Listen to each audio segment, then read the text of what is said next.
83 ans, Paul Dolé a conservé son âme d'enfant et surtout des tas de souvenirs de Grand-Fort-Philippe, à commencer par les jours heureux dans les années 30 avec ses copains de la bande du chantier.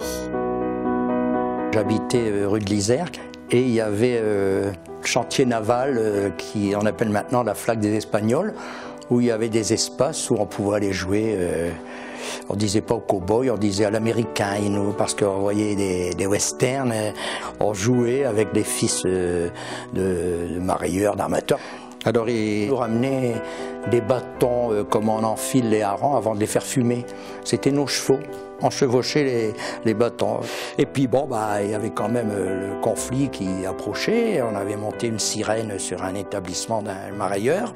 On avait creusé des tranchées sur la Flaque des Espagnols. Et on jouait à la guerre 14-18, il y avait de l'argile dans ces tranchées. On jouait.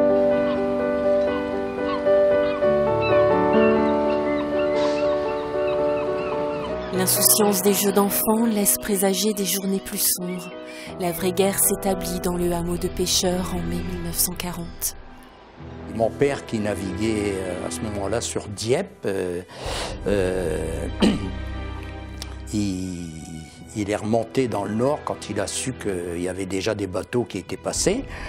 Et il y avait le Portrieux le 22 mai qui avait été torpillé, mitraillé. Il y a eu quelques victimes. Mon grand-père était même sorti avec le canot de sauvetage pour essayer de sauver des personnes. Et mon père a accosté avec le bateau qui s'appelait Miss Jeannette. C'était le 22 mai, vers 14 h.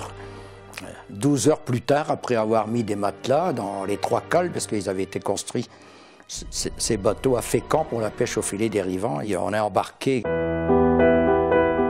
Nombreux sont les bateaux qui quittent précipitamment les ports de pêche du Nord. C'est l'exode maritime. Là, c'est le Miss Jeannette, sur lequel j'ai embarqué le 23 mai 40, avec 70-75 personnes, peut-être un peu plus.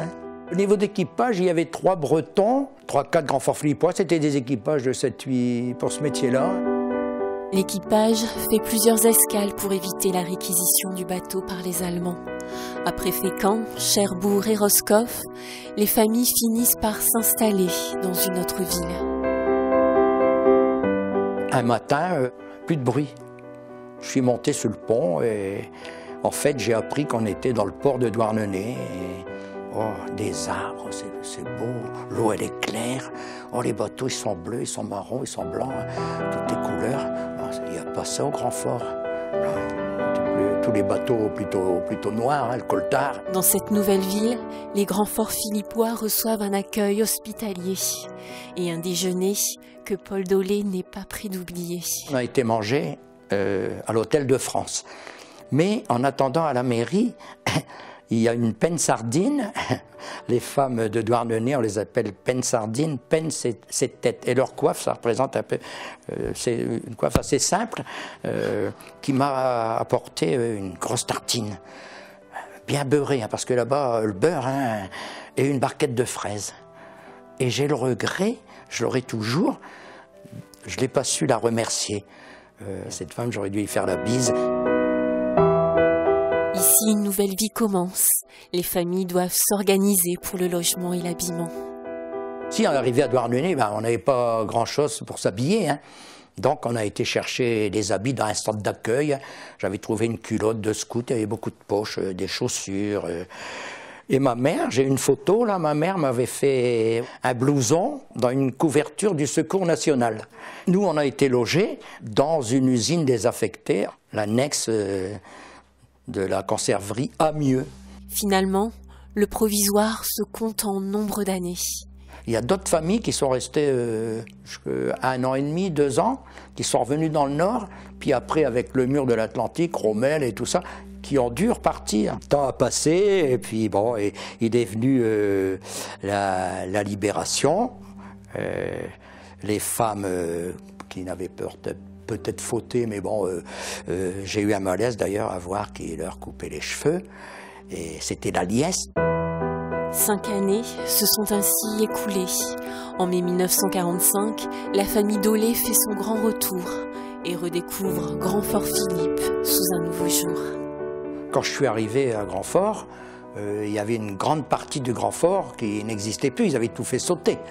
Il n'y avait plus que le château d'eau, puis un ancien magasin de marais, il n'y avait plus que ça, quoi. Tout avait été, et puis ça avait été miné.